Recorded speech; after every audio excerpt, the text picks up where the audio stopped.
Hello friends, welcome to my channel. In this video, we'll learn the use of insert statement. Insert statement is used to insert the record into the table. Here is the syntax. Insert into table name. In a bracket, we need to specify column 1, comma column 2, comma column 3 and so on. Values, we need to use the bracket and then we need to specify value 1, value 2, comma value 3 and so on. We need to specify the values as many we have the column here. In the second script, we can insert the record without mentioning the column. So here insert into its table name values and a bracket we need to specify value 1, comma value 2, comma value 3 and so on. Let's see how we can do it in SQL Server.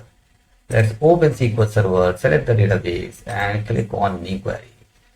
We will use one of the table we have created earlier. Select customers, drag and drop here and then select star from customers.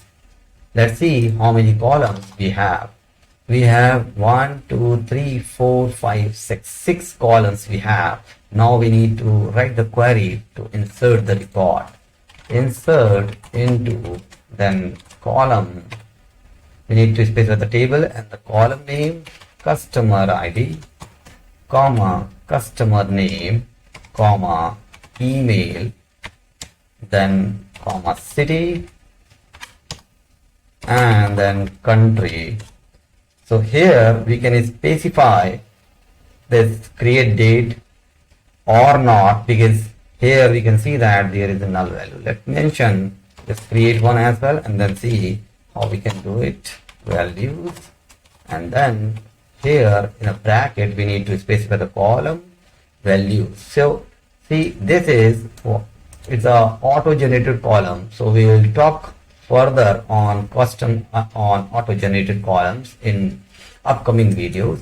So here we just need to remove it and then try to insert without it. Then need to specify email, then city, then country and then at the last get date. Get date is used to insert the system generated date into the table. So here we just put this get date and let's mention Ramesh and then here Ramesh@gmail.com and then we need to specify the data here. Let's put Kanpur as a city and the country is India and then we don't need it. Okay, so now select the query and click on execute. We can see that one row affected. Let's execute it and see how many columns. So this is the new row it inserted into the table. So this is how we can insert the record into the table.